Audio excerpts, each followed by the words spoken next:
Assalamu alaikum wa rahmatullahi wa barakatuh. Hello everyone and welcome to our today's lesson. Today inshallah we are going to cover the following, which is Unit 6, Lesson 1, page 82, which is listen and discuss. Let's go first over the previous lesson, which is the form, meaning and function. We'll do a quick revision for what we have learned yesterday, and then inshallah we are going to follow our job. As you see here, we have this part which is future will or be going to. If you still remember, guys, we discussed this in details in the previous lesson. Today inshallah we will go over them, and of course we'll have some examples. We said that the future will and be going to used to actually show that we are predicting something, okay? We are, for example, planning to something that is going to happen in the future. So if we go over the tense here, or the structure, we have will and going to. Of course, be going to, as you see here, we have the verb be, and of course be is one of the most important verbs and verbs groups in English, which is actually am as are. So this is actually what we are going to use in this tense. As you see here, we have this definition, which is actually use will or be going to make predictions about the future. Of course, we can use the future will and be going to through different levels. The first level is actually questions, and the second one is answers, specifically opinions. We'll have some examples here. As you see here, will people speak Arabic? And of course, are we going to learn Chinese at school? As you see here, we have the answers. I guess so. I don't think so. I think so. I hope so. I hope not. And of course here we'll talk about will versus be going to. We use will to make an on the spot of request or decision. Use be going to express plan that is already made or decided. So we can also be will, future will and be going to plan for something. Imagine that you are in the last stage of your studying, and of course you are planning to do something. For example, am or I will, for example, study English in the university. Someone else said, I plan or I will, for example, plan to study aviation in the United States of America, and so on. So this is actually very important. And of course here we have an example, which is Ali is going to have his work professionally translated, but I can't afford it. I'll translate it using machine translation software on the internet. If you look here, guys, you can find that the verb after will and going to is a verb in its base form. So this is very important to look at this, because sometimes we do mistakes, okay, when we use the structure here. Of course, here we have what we call future progressive. It's actually very important, and of course it's one of the most important structures. As you see here, this is actually the form of this structure, which is we use the future progressive, will plus be and present participle. If you still remember, guys, we discussed this in one of our previous lessons, which is actually the present participle. Okay, we discussed this. So actually here it's actually linked with the future. And of course it's the same with going to plus be and present participle. Of course we can use this structure through affirmative and questions. Okay, you know what we mean by affirmative. Of course it's a sentence like this, which is actually in its base form. Okay, and of course here we have questions. We have some examples here. As you see here, we have be plus working, and of course here we have going to plus be plus verb and ing. Of course here we can use it on the level of answers and on the level of negative answers. We also got something called conditional sentences or conditional sentences with if clause.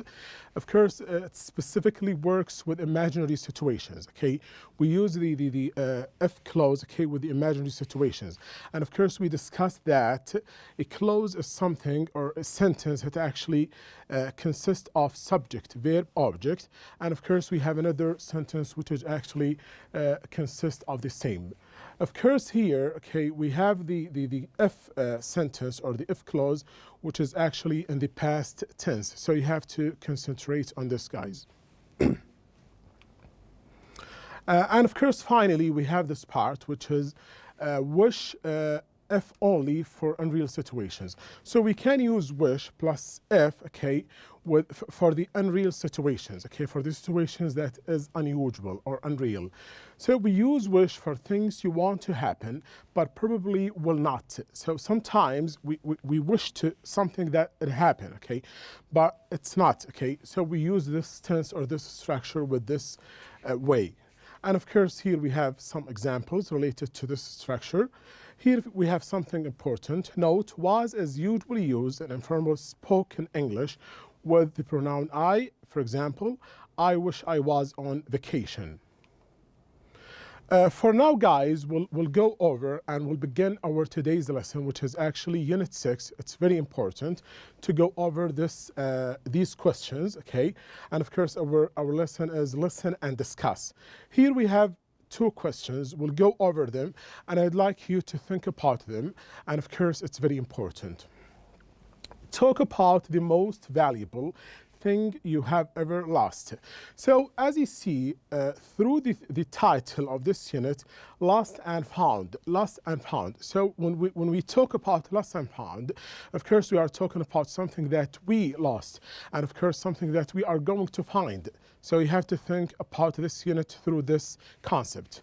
If we go over these questions, talk about the most valuable thing you have ever lost.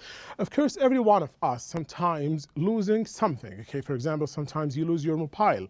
You lose, for example, your keys. And of course, you are starting to look for them. So we would like to start and begin this unit, okay, by asking some questions related to lost and found. Talk about the most valuable thing you have ever found. Of course, when we have valuable things, okay, and expensive things, of course, we keep them in a secret place, of course, and we don't want others to find them, okay? And of course, whenever we lose them, okay, we are going to find them. For now, guys, this is actually our today's lesson, which is actually listen and discuss. We'll listen to some audios, and I'd like you to read and listen at the same time, because it's very important to link the information and with something that you are listening to. We'll listen now, guys, and after, inshallah, listening, we'll talk a little bit about the information here. Unit 6, Lost and Found. Pages 82 and 83. 1. Listen and discuss. Amazing lost treasures. Moctezuma's treasure. Moctezuma II was an Aztec emperor who ruled from 1502 to 1520. This was a time when the Aztecs controlled most of what is now Mexico and Central America. In 1520, the notorious Spanish invader Hernán Cortés kidnapped and killed Moctezuma. Cortés and his men then collected all of Moctezuma's dazzling treasures and tried to escape with them. But the Aztecs, who refused to surrender, caught up with the Spanish and fought them. Cortés and a few of his men escaped empty-handed, but eventually returned to take revenge and to attempt to steal the treasure again. However, the Aztecs hid the treasure somewhere around Lake Texcoco, and Cortés never found it. One of Mexico's former presidents actually drained Lake Texcoco in an attempt to find the treasure, but he failed to find any trace of it. Today, it is believed that Moctezuma's treasure is hidden somewhere near Mexico City, but no one knows exactly where. Okay, guys, after we listen to this audio, we would like to discuss some of the information in here. Of course, this audio actually talking about what we call Moctezuma's treasure. So a treasure is something expensive, something valuable. Okay, no one know where is that place. Okay, for that treasure, and of course here we have Moctezuma. Okay, the second, who actually the Aztec emperor. He was an emperor of the Aztec civilization, which is actually where in the central of America and Mexico nowadays. And of course, in this part, okay, he led that civilization from 1502 to 1520, and of course there was something, okay, which is very important, which is a treasure, and of course some of the Spanish forces try to fight them, and of course they want to have the treasure, and of course they couldn't. So that's why the Aztecs, okay, tried to refuse, okay, the fighting from the Spanish, okay, which is Curtis, okay, and some of his men. After that, okay, they couldn't to have the treasure, okay. So this is the Spanish, and of course it's actually with the Mexican, which is actually Aztec.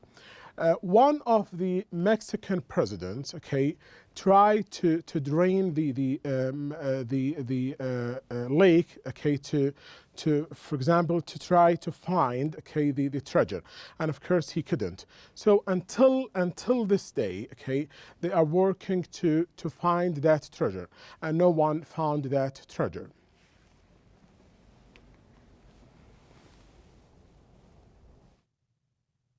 Tutankhamun's treasure.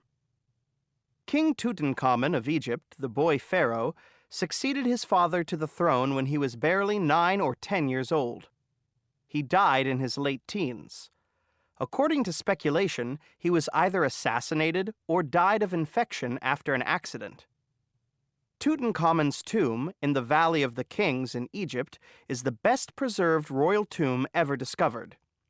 Theodore M. Davis, an American businessman, was the first person to find clues that led to the discovery of the tomb. Howard Carter, an Egyptologist, confirmed upon examining the clues that the tomb lay inside the Valley of the Kings, the royal necropolis of the time. Carter persuaded his friend Carnarvon to finance his search for the tomb. They had nearly given up when they finally noticed some steps buried under an ancient hut leading to the sealed door of the tomb. They dug an opening that allowed entry to the tomb, where they found the most amazing artifacts: gold masks and furniture, stunning jewelry, exquisite paintings in inlaid boxes, and other objects of astonishing beauty and craftsmanship.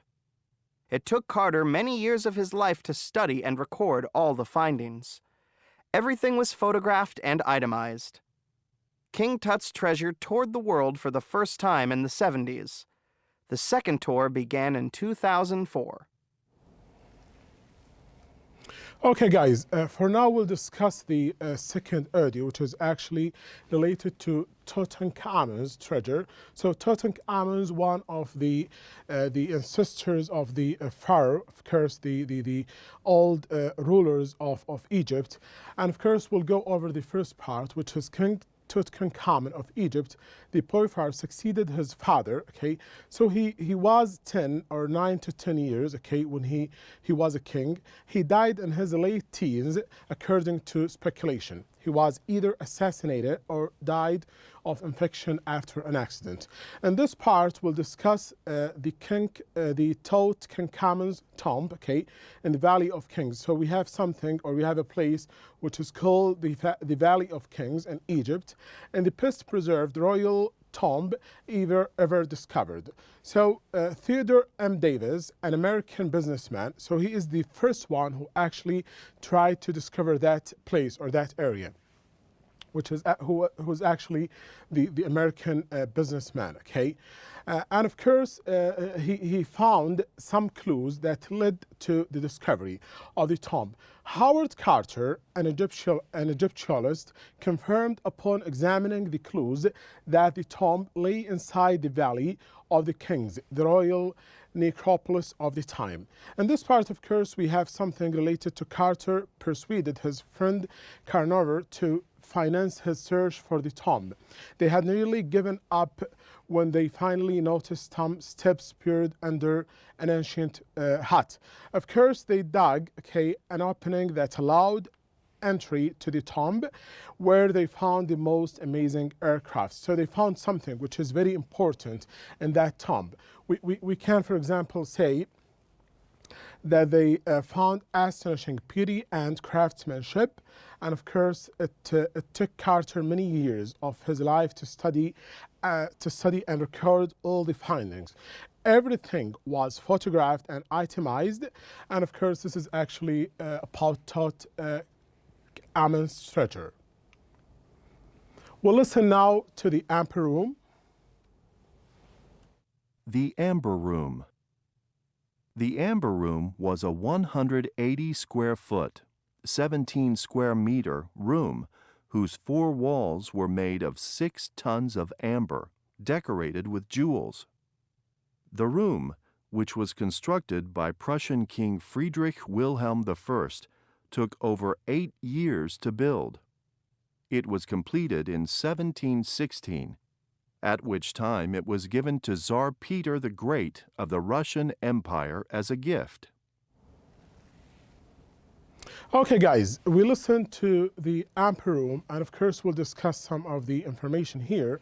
As you see here at this picture, which is actually a luxurious picture, which is related to the Amber Room. The Amber Room was 180 square foot, and of course it's actually built on 4 walls, were made of 6 tons of amber. So amber is something, which is actually built from, decorated with jewels, the room which was constructed by Prussian King Friedrich Wilhelm. So this is actually the one who built that room. Actually, it took over 8 years to build. It was completed in 1716, at which time it was given to Tsar Peter the Great of the Russian Empire as a gift. So he gave the Amber Room, to the Russian governor, which is actually as a gift. For now, we'll listen to this part, which is actually a completion of what we have listened. Let's listen together, guys. During World War II, the Nazis found the invaluable room, tore it down, packed it in hundreds of crates, and took it to a destination that has never been discovered. One theory is that it was loaded onto a passenger ship that was sunk by a Soviet submarine. Another possible destination was the Ore Mountains in Germany, where the Amber Room may have been buried in salt mines. The most popular theory, however, is that the Amber Room was hidden in a lost underground shelter somewhere in the city of Königsberg, Germany.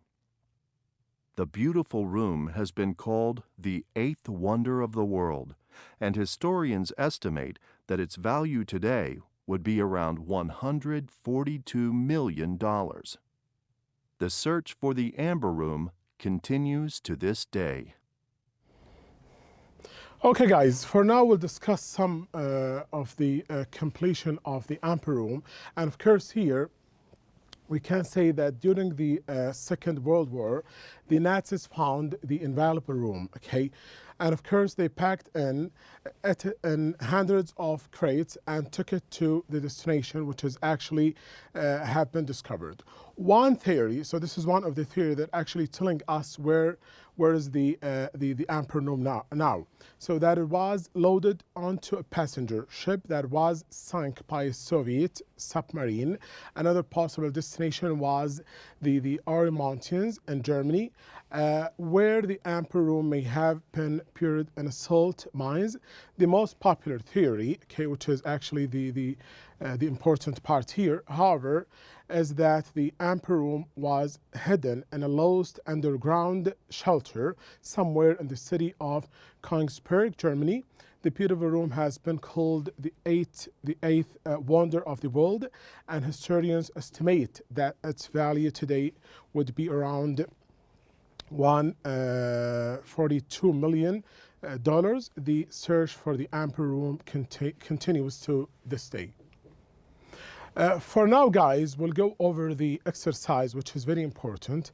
Of course, I'd like you to check the answers, of course. We'll complete each sentence with a word from the box. Of course, here we have some words, and of course, we'll see which one of them suit the gaps in here. Let's do this together, guys.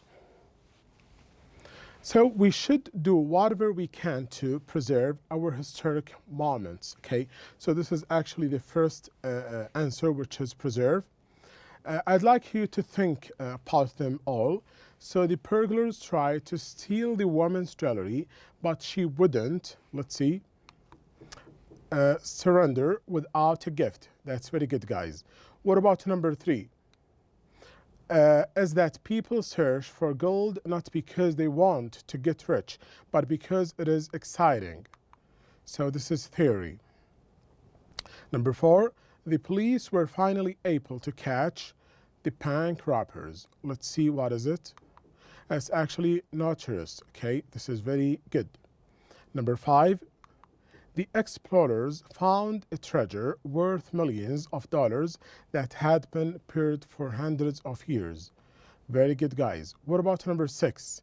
Even though Lisa poured and lost her favorite earrings, Beth knew it was an accident, and so she didn't try to get. So what is it? What do you think, guys? It's revenge.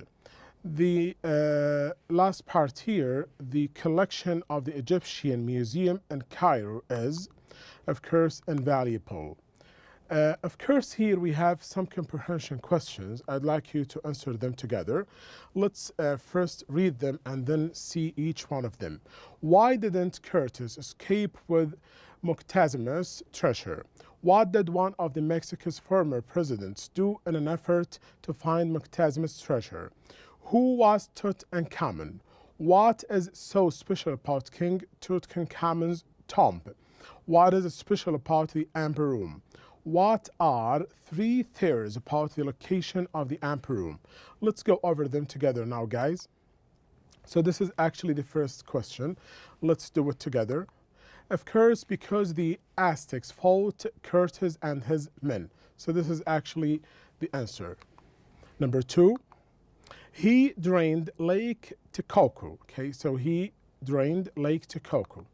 And of course, this is number 3, which is he was a king of Egypt. So this is Tutankhamun. And number 4, which is actually, it is the best preserved royal tomb ever discovered. And number 5, let's see together, guys. The Amber Room took 8 years to construct and has been called the 8th wonder of the world. Number 6, let's see together, guys. The Amber Room could have been on a passenger ship that was sunk by a Soviet submarine. It could have been buried in salt mines in the Ur Mountains. It might be hidden in a lost underground shelter in Kaiserberg, Germany. That's all for today, guys. Thank you very much. See you soon.